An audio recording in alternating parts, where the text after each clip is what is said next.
છોટાઉદેપુરના સંખેડામાં વિકાસના દાવાઓ ચડ્યા દાવ પર। નાગરવાડા અને ઝાંપા ગામ વચ્ચે વહેતી ઉચ્ચ નદી પર પુલ બનાવવાની માંગણીને માંડ તો મંજૂરી મળી। 6 કરોડના ખર્ચે પુલ બનાવવાનો હતો, પણ કામની શરૂઆત થતાં જ કોન્ટ્રાક્ટર કામ અધૂરું છોડીને ફરાર થઈ ગયો। ગામના લોકોની આશા ફરી નિરાશામાં ફેરવાઈ। દર વખતે ચોમાસામાં લોકોને ભારે હાલાકીનો સામનો કરવો પડે છે અને આ વર્ષે પણ એ જ પરિસ્થિતિ રહેશે।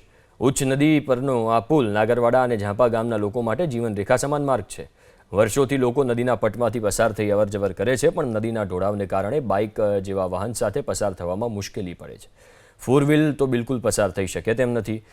લોકો ધૂળિયા રસ્તા પરથી પગપાળા જ પસાર થવા મજબૂર છે। ચોમાસા દરમિયાન આ માર્ગ સંપૂર્ણપણે બંધ થઈ જાય છે। લોકોને 24 કિલોમીટરનો ચક્કર લગાવવો પડે છે। સ્કૂલ જતા બાળકો માટે અભ્યાસ બગડે છે। જીવન જરૂરિયાતની વસ્તુ લેવા જવું પણ મુશ્કેલ બને છે। ચોમાસાના સમયે સ્થિતિ એટલી ગંભીર છે કે નદી પાર કરતી વખતે અકસ્માતો પણ થાય છે। લોકોના જીવ ગયા છે। સમગ્ર બાબતે અધિકારીનું કહેવું છે કે કોન્ટ્રાક્ટરો સામે કાયદેસરની કાર્યવાહી કરાશે, ડિપોઝિટ જપ્ત કરાશે અને કંપનીને બ્લેકલિસ્ટ કરવામાં આવશે। હવે ફરીથી રીટેન્ડરિંગ કરી ચોમાસા બાદ કામ શરૂ કરવાની વાત માર્ગ મકાનના અધિકારી કરી રહ્યા છે।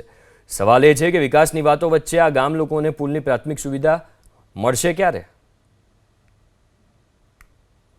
સંખેડા તાલુકાનું આ એક જ ગામ છે ઝાપા, અહીં નાગરવાડાથી ઝાપા।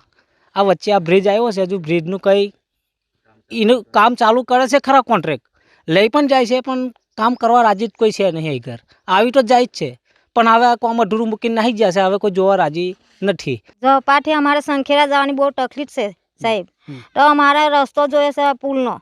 પુલ બનતો નહીં અહીંયા આગળ, એટલે ખરેખર મારો ઘરવાળો ખુદે મારા છોકરો માટે ખાવા પાણી લેવા જતા હતા તને જ નદીની અંદર, તો પછી અમારે જેવો લેવા જાય તો તને જાય ને, તો પછી અમારે પુલ ના હોય તો અમે જઈને લઈ આવીએ અને અમારા છોકરાને ખવડાવીએ, અને અમને પુલ નહીં તો અમે કઈ ને જઈએ, અમારે કમે રસ્તોય નહીં, તો અમારે કેવી રીતે જવાનું ખાવા પાણી લેવા?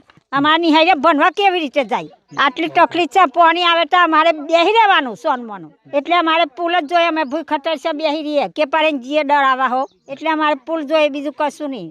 સદર નકશા અંદર 2021-22ના SOR મુજબ કરેલ હોય, હાલમાં 2025-26 ચાલુ હોય તથા 18% GST સાથેના એસ્ટિમેટો બનાવવાના હોય, નવેસરથી સદર એસ્ટિમેટ તથા DTP બનાવી ટેન્ડર પ્રક્રિયા ટૂંક સમયમાં જ પૂર્ણ કરી ચોમાસા બાદ સદર કામગીરી સ્થળ ઉપર ચાલુ થાય તે પ્રમાણે તંત્રનું આયોજન